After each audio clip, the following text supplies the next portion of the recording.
Good morning बच्चों। आज से आपका एक नया पाठ शुरू होता है, पर्यावरण और उसका जनजीवन पर प्रभाव। किसी भी व्यक्ति को प्रभावित करने वाला सबसे महत्वपूर्ण कारक उसके आसपास का वातावरण होता है, जिसे पर्यावरण कहते हैं। किसी भी व्यक्ति के आसपास की सभी वस्तुएं जैसे जीव, वनस्पतियां आदि उसके पर्यावरण का निर्माण करती हैं। व्यक्ति के संपूर्ण जीवन पर पर्यावरण का व्यापक प्रभाव पड़ता है।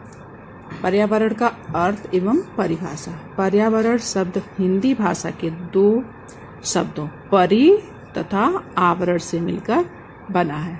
परि शब्द का अर्थ होता है चारों ओर और आवरण का अर्थ होता है ढकने वाला या घेरने वाला। अर्थात पर्यावरण शब्द का अर्थ हुआ चारों ओर से ढकने वाला या घेरने वाला, जिसके अंतर्गत पृथ्वी, जल, वायु, आकाश, वनस्पति, जीव जंतु आदि आते हैं। अतः पर्यावरण के बारे में विभिन्न विद्वानों द्वारा विभिन्न मत दिए गए हैं, जो निम्नलिखित हैं। तास्ले के अनुसार चारों ओर पाई जाने वाली प्रभावशाली दशाओं का वह योग जिसमें जीव रहते हैं पर्यावरण कहलाता है। ए फिटिंग के अनुसार जीव की परिस्थिति के सभी तत्व या घटक मिलकर पर्यावरण कहलाते हैं। जीव की परिस्थिति के सभी तत्व कैसे? जिसमें हवा, पानी, भूमि आदि मिलकर पर्यावरण का निर्माण करते हैं। जेम्स बर्ड के अनुसार पर्यावरण वह सब कुछ है जो किसी वस्तु को चारों ओर से घेरे हुए है तथा उस पर प्रत्यक्ष प्रभाव डालता है। इसी तरह एक परिभाषा और है मैकाइवर एवं पेज के अनुसार। मैकाइवर और पेज कहते हैं भौगोलिक पर्यावरण उन समस्त दशाओं से बना है जो प्रकृति ने मनुष्य को प्रदान की है। सोरोकिन के अनुसार भौगोलिक पर्यावरण का संबंध ऐसे प्राकृतिक दशाओं से है जो मनुष्य से प्रभावित हुए बिना अपना कार्य करती हैं तथा मनुष्य के अस्तित्व एवं कार्यों से स्वतंत्र रहते हुए स्वयं प्रवर्तित रहती हैं। इन सब परिभाषाओं से हम पाते हैं हमारे पर्यावरण के अंतर्गत जलवायु, वातावरण का तापक्रम, जंगल, मौसम, पहाड़, नदी, समुद्र, रेगिस्तान, आकाश, सूर्य, चंद्रमा आदि की दशा, वनस्पति तथा पशु पक्षी इत्यादि आते हैं। सरल एवं स्वस्थ जीवन के लिए इन सभी का संतुलन होना परम आवश्यक है। जब इनका संतुलन बिगड़ जाता है तब जीवन कठिन हो जाता है, जिसके संतुलन को ही पर्यावरण प्रदूषण कहते हैं।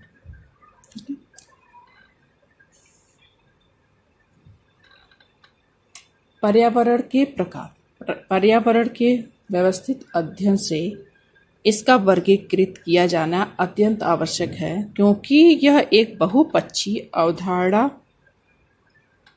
है। सामान्यतः पर्यावरण के अंतर्गत अध्ययन के दृष्टिकोण से उन्हें तीन भागों में विभाजित किया गया है, जो है पहला है भौगोलिक वातावरण या फिर प्राकृतिक पर्यावरण, सामाजिक पर्यावरण और सांस्कृतिक पर्यावरण। तो इसमें पहला है प्राकृतिक एवं भौतिक पर्यावरण। प्रकृति पर्यावरण के अंतर्गत जलवायु, मौसम, वनस्पति, पृथ्वी, वायु, पेड़ पौधे, भौगोलिक दशाओं तथा जीव जंतुओं से सम्मिलित किया जाता है। मनुष्य के जीवन पर प्राकृतिक पर्यावरण का सर्वाधिक प्रभाव पड़ता है। यह पर्यावरण मुख्य रूप से मनुष्य के नियंत्रण में नहीं होता है, क्योंकि इसका निर्माण मनुष्य द्वारा नहीं किया जा सकता है। प्राकृतिक अथवा भौगोलिक पर्यावरण का मुख्य रूप से ही पर्यावरण माना जाता है। दूसरा है सामाजिक पर्यावरण। मनुष्य एक सामाजिक प्राणी है। अपने स्वभाव एवं प्रकृति से वह समाज का निर्माण करता है। प्रत्येक व्यक्ति समाज का सदस्य होता है। समाज से व्यक्ति प्रभावित होता है। जब समाज संबंधी सभी कारक सम्मिलित हो जाते हैं तो सामाजिक पर्यावरण का निर्माण होता है। समाज का संपूर्ण ढांचा ही सामाजिक पर्यावरण है। परिवार, पास पड़ोस, समुदाय, खेल तथा विद्यालय के साथी आदि सभी व्यक्ति समाज के अंग हैं तथा सामाजिक पर्यावरण में सम्मिलित होते हैं। हमारे जीवन पर सामाजिक पर्यावरण का सबसे अधिक प्रभाव पड़ता है। तीसरा है सांस्कृतिक पर्यावरण। सांस्कृतिक पर्यावरण में मानव निर्मित वस्तुओं का विस्तृत रूप एवं परिवेश ही सांस्कृतिक पर्यावरण है, जिसमें भौतिक और अभौतिक वस्तुओं का सम्मिलित किया जाता है। पर्यावरण में हमारी संस्कृति, परंपराएं, धर्म, भाषा, रीति रिवाज, रूढ़ियाँ, प्रथाएं, प्रचलन आदि सम्मिलित किया जाता है। इसमें मानव द्वारा निर्मित भौतिक वस्तुओं को भी सम्मिलित किया जाता है, जैसे आवास, उपकरण, वस्तुएं, मशीनें, संस्थान आदि। ये पर्यावरण मनुष्य के नियंत्रण में होता है, क्योंकि इसका निर्माता ही मनुष्य होता है। अब आता है पर्यावरण का जनजीवन पर प्रभाव अथवा पर्यावरण के लाभ।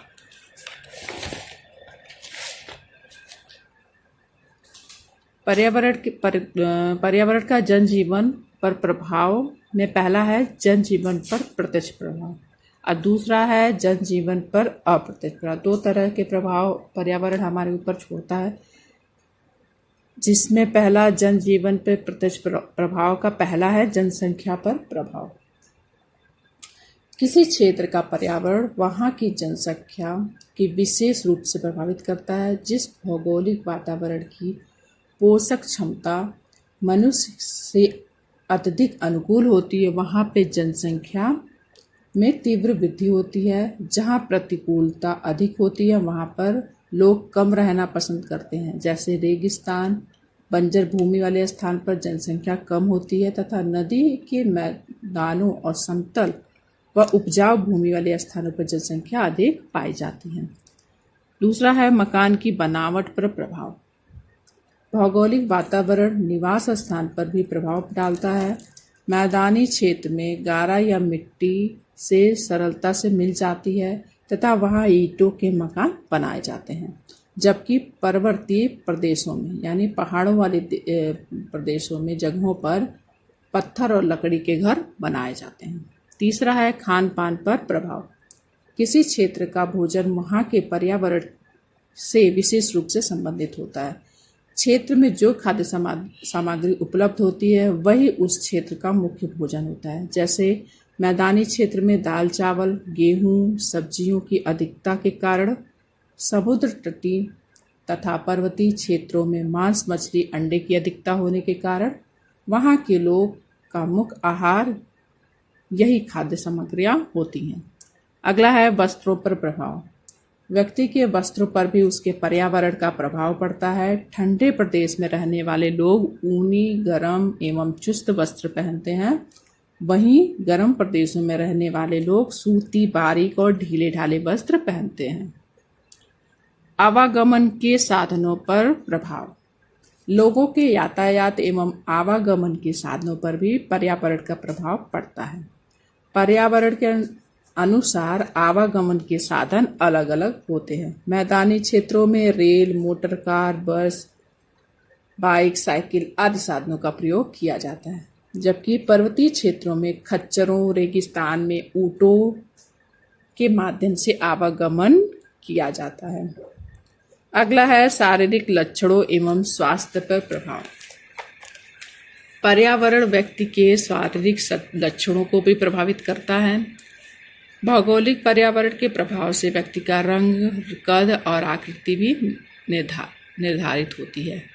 जैसे पहाड़ों पर रहने वाले लोगों की कदकाठी औसतन कम होती है, वहीं रंग साफ होता है, जबकि मैदानी क्षेत्रों में रहने वाले लोगों का कदकाठी लंबी, विशाल एवं रंग गहरा होता है। ठीक है। अब अगला आता है व्यवसाय पर प्रभाव। व्यक्ति के व्यवसाय के चयन में भी पर्यावरण का विशेष महत्व होता है। उदाहरण के तौर पे नदियों के मैदानी भागों में मुख्य व्यवसाय कृषि होता है, क्योंकि वहाँ पे पानी अधिक होता है, जबकि पहाड़ी क्षेत्रों में लकड़ियाँ, पशुपालन, शिकार आदि व्यवसाय को अपनाया जा सकता है। यह हो गए हमारे पर्यावरण का हमारा जीवन पे प्रत्यक्ष प्रभाव। वहीं पर्यावरण हमारे जीवन पे अप्रत्यक्ष प्रभाव भी डालता है, जिसमें पहला है आर्थिक गतिविधियों पर प्रभाव। प्रत्येक उद्योग धंधे के विस्तार के लिए अथवा अनुकूल जलवायु, कच्चे माल की उपलब्धता, निर्यात की सुविधा आदि आवश्यक होते हैं। अतः मनुष्य द्वारा की जाने वाली आर्थिक गतिविधियों का निर्धारण उस क्षेत्र के पर्यावरण के अनुकूल किया जाता है। दूसरा है प्रजाति गुणों पर प्रभाव। भौगोलिक पर्यावरण में पाई जाने वाली विभिन्नता का प्रजाति गुणों पर भी प्रभाव पड़ता है।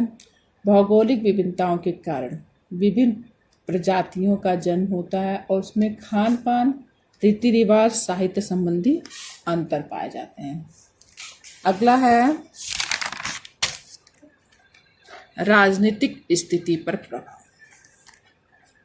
प्रदेश की भूमि, जलवायु परिस्थितियां आदि जनता के अनुकूल हों तथा राजनीतिक स्थिति भी स्थिर होगी, जबकि उसके विपरीत यदि भौगोलिक परिस्थिति के कारण जनता का भरण पोषण के साधन उपलब्ध नहीं हो पाएंगे तो घुमंतु जीवन या एक स्थान से दूसरे स्थान पर रहने वाला जीवन मनुष्य व्यतीत करने लगेगा, जिससे राजनीतिक स्थिति अस्थिर हो जाएगी। सभ्यता का प्रभाव।